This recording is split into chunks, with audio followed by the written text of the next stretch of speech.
Le livre papier a-t-il un avenir ou va-t-il être remplacé par les romans, les essais en ligne sur Internet ou sur des livres électroniques? La culture va-t-elle disparaître sous le poids de la crise financière?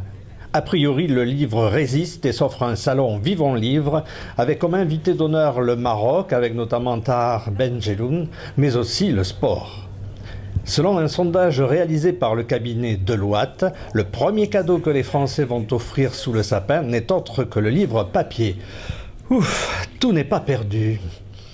Les acteurs du livre se mobilisent ce week-end avec la participation active du Centre régional des lettres. Le livre est important, la littérature aussi. Heureusement que nous avons le livre qui permet aux gens, je dirais, de s'émanciper également à travers la lecture, même si la situation du livre, on la sait très très fragile, en Midi-Pyrénées, mais un peu partout, peut-être même qui se porte mieux en Midi-Pyrénées qu'ailleurs. Nous, ce salon, c'est l'occasion de présenter des écrivains de différents horizons, mais notamment des écrivains de Midi-Pyrénées. Michel a cité Isabelle Desesquelles, on pourrait aussi citer Christian Autier, Frédéric Martin, etc. Et de mettre en valeur les libraires et les éditeurs de Midi-Pyrénées. Les éditeurs, donc il y en aura une soixantaine, et les livres, dans le cadre du salon, seront vendus par l'association des libraires indépendants de Midi-Pyrénées. Donc c'est plusieurs libraires de la région qui mettent leurs forces ensemble pour avoir un très grand stand dans le cadre de Vivons Livre et également par la librairie Ombre Blanche qui, elle, présentera plusieurs tables sur la thématique choisie cette année, c'est-à-dire le sport. Isabelle Desesquelles est présente sur le salon. L'auteur vient de publier chez Naïve Un homme perdu. Je trouve que depuis quelques années, le Salon du Livre de Toulouse a pris une ampleur, une étoffe. Et il y a une reconnaissance, évidemment en Midi-Pyrénées, sur le tissu national. Et encore une fois, on ne défendra jamais les livres suffisamment. Mais être écrivain, est-ce un métier, une passion ou que sais-je encore ?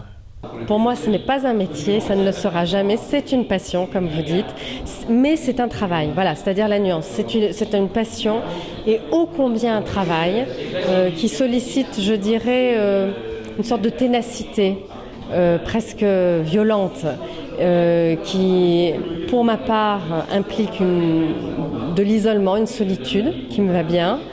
Et puis, je dirais, une certitude, alors que je ne suis qu'inquiétude et question, mais la certitude que ce que l'on fait est juste et donc nécessaire. Donc voilà, c'est un travail, c'est une passion, et je dirais, c'est ma respiration, écrire.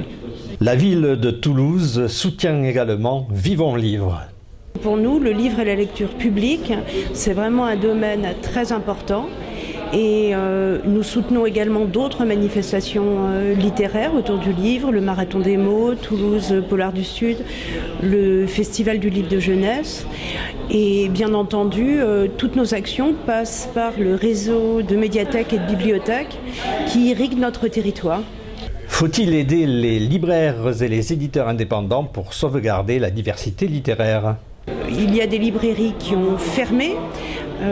Nos centres-villes et nos villes ne doivent pas se développer sans librairie.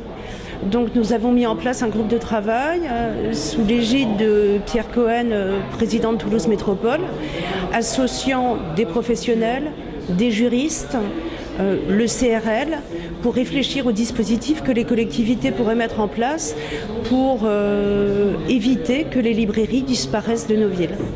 La région Midi-Pyrénées aide à l'édition à travers le Centre régional des lettres à hauteur de plus de 100 000 € par an.